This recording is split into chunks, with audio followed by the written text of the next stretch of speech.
同一隻股票升10蚊，點解有啲人將股票期權賺錢速度會快過你1倍？點解你 short put 收緊租，一遇到跌市就極速爆倉？因為你忽略咗期權界入邊最危險嘅加速器伽馬。今日我會用一個 Intel 嘅真實例子，拆解呢個令無數新手 short put 俾人斬倉嘅秘密。想用期權收租收得穩陣啲，呢條片你一定要睇到最後啦。歡迎嚟到阿尼投資功課，我相信普通人都可以學識投資。等我陪你由零開始，一齊畫出你嘅財務自由地圖。本內容僅供資訊及教育用途，不構成財務建議。投資前請大家自己衡量風險。首先快速重溫一下咩嘢係 Delta。簡單講，Delta 就係當股價升1蚊，你將期權嘅期權金會升跌幾多錢。認購期權 Call Option 嘅 Delta 會喺0到1之間，而認沽期權 Put Option 嘅 Delta 就喺0到-1之間。如果想仔細重溫翻乜嘢係 Delta，可以睇翻呢一條片噶。但係 Delta 唔係固定噶，佢係會變噶。而令 Delta 加速減速嘅力量就係 Gamma。Gamma 就係指當股價每喐1蚊，呢張期權嘅 Delta 會喐得有幾快。簡單嚟講 ，Delta 係車速，Gamma 就係你踩油門嗰下嘅加速嘅程度。基本上，期權長倉即係 Long Call 同埋 Long Put 嘅 Gamma 係正數，而期權短倉即係 Short Call 同埋 Short Put 嘅 Gamma 係負數。而股票本身唔係衍生工具，佢嘅 Delta 等於1。而且 Delta 唔會隨住其他因素改變，所以股票本身嘅 Gamma 就係0。行使價、時間同埋波動率都會對 Gamma 有影響嘅。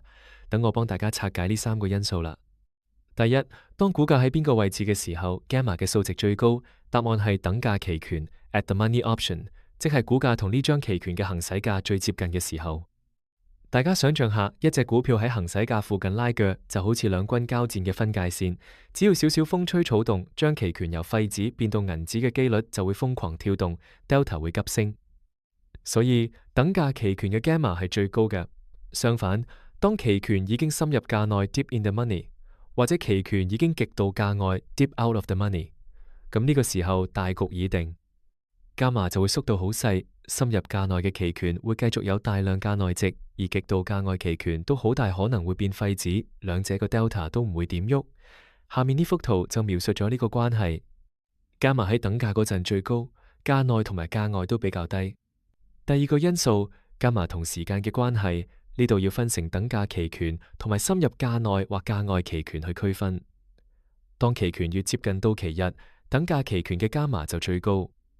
相反，如果嗰張期權仲有好耐先至到期，時間對於等價期權最後到期嗰陣入唔入到價內嘅機會率嘅影響好輕微，於是 Gamma 就仍然好平緩。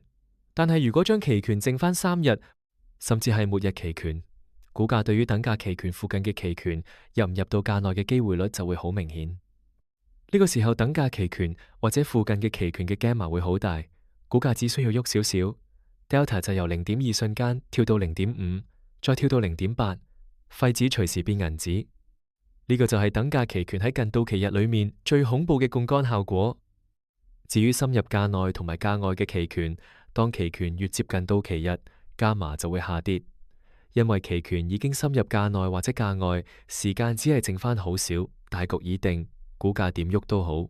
深入價內嘅期權嘅波動都會係價內值，而極度價外嘅期權都好難一下子變做價內。下面幅圖就對比緊兩個唔同到期日之下唔同期權行使價嘅 Gamma。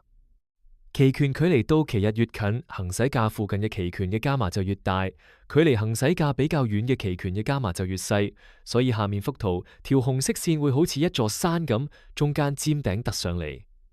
相反，當期權距離到期日越遠，Gamma 就比較平緩，好似條藍色線咁，整體冇咁尖銳。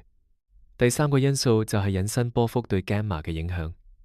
當股票本身嘅引伸波幅越高，Gamma 就越平緩。相反，如果股票引伸波幅越低，對於等價期權嘅 Gamma 反而會高，而對極價外同埋深入價內嘅期權嘅 Gamma 就越低。點解會咁㗎？當本身呢隻股票好平靜，唔係點喐嘅時候，大家都覺得股價好難大幅波動。點知突然爆出一個消息，股價一下子跨過行使價，令 Gamma 瞬間爆升 ，Delta 瘋狂拉升。相反，如果一隻股票平時都已經好波動，市場一早預咗佢成日大升大跌，Gamma反而會比較平緩 ，Delta 冇咁多突發性。下面幅圖就對比緊兩個唔同波幅之下唔同期權行使價嘅加碼。藍色嗰條線係波幅細嘅股票嘅加碼，綠色嗰條線係波幅大嘅股票嘅加碼。期權本身波幅越細，行使價附近嘅期權嘅加碼就越大，所以下面幅圖條藍色線會好似一座山咁，中間尖頂突上嚟。相反，當期權本身波幅越大，加碼就比較平緩，好似條綠色線咁，整體冇咁尖銳。理解咗加碼呢個特性，跟住就睇下加碼嘅應用例子。當中最值得講嘅應用就係近到期日嘅期權嘅加碼令 Delta 急速波動，我哋又叫做加碼 risk。呢個就係點解好多人 short put 近月份嘅價外期權嗰陣，中途一旦睇錯方向，加碼會導致價外期權一旦由價外變價內，就會越蝕越急速，再加上券商會喺跌市入邊落井下石。喺波動期間會上調保證金要求，如果你倉位好大，有好多張 short put，俾人 call 孖展而唔夠錢補倉，就會被逼斬倉止蝕。大家有冇試過為咗賺少少期權金，結果 short put 搞到俾券商 call margin 甚至斬倉？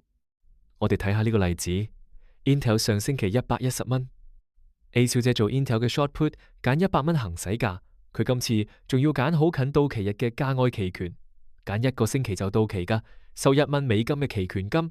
A 小姐覺得好似收緊租咁，覺得好穩陣。A 小姐心諗今次實唔使接貨啦，而 B 先生就做 A 小姐對手做 long put， 俾1蚊美金出去，預咗輸晒。Delta 係負0.2，加碼係0.028。第二日當股價開始急跌 ，Intel 跌到100蚊，跌咗10蚊。由於加碼由價外變成等價嘅加速效應，呢張 put 由價外變做等價，再變價內。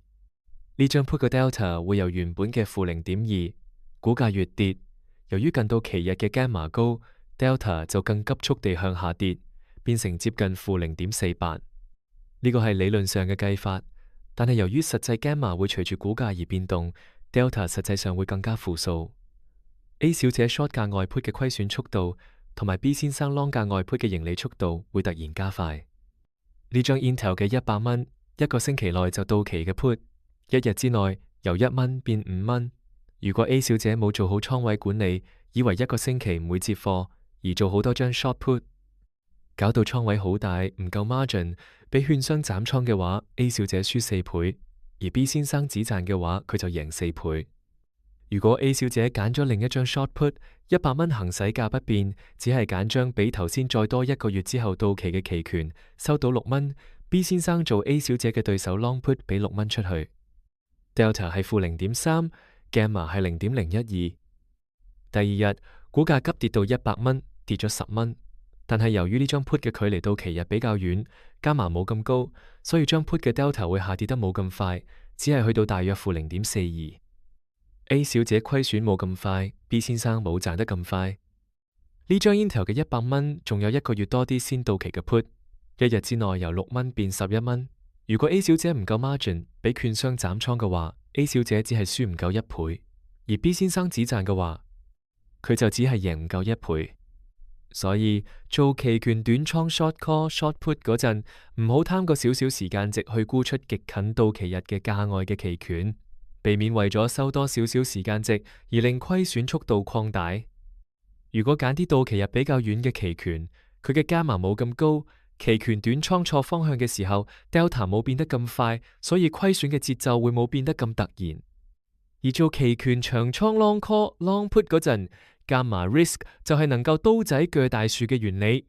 啱方向嗰陣，當近月份到期嘅期權由價外走向價內，加碼促使 Delta 急升，越賺越快。賺一次嘅利潤可以填翻好多次虧蝕。當然，由於時間值流逝得更加快，導致價外 long call、long put 勝率唔高。如果想知多啲乜嘢係 Theta， 就快啲留言 Theta 啦，我就會考慮揾一集講一講噶啦。總結一下 ，Delta 係車速 ，Gamma 就係踩油門嗰下嘅加速度。做期權短倉，千祈唔好貪嗰少少時間值，盲目走去沽一啲極近到期嘅價外期權，因為一旦睇錯方向，近到期日嘅 Gamma 爆發力極度恐怖 ，Delta 會瞬間飆升，虧損速度會幾倍咁擴大，隨時俾券商逼你補倉，甚至斬倉，贏粒糖，輸間廠。做期權長倉，你確實可以利用 Gamma Risk 去刀仔鋸大樹，當方向正確，加碼就會幫你加速賺錢，利潤可以好驚人。所以玩期權從來都唔單止係股升跌，而係一場風險管理嘅博弈。你要清楚知道自己喺邊個位置有優勢，先可以喺呢個市場長賺長有。最後要多謝會員 Jackson Wong KY、King Fai 2112、Cliff Fan 8716、John Lau 2397、Lau Andrew 9481同埋支鴛鴦支持上次影片。如果呢條片對你有用嘅話，記得 like 同 subscribe。阿里投資功課，我哋下次再見。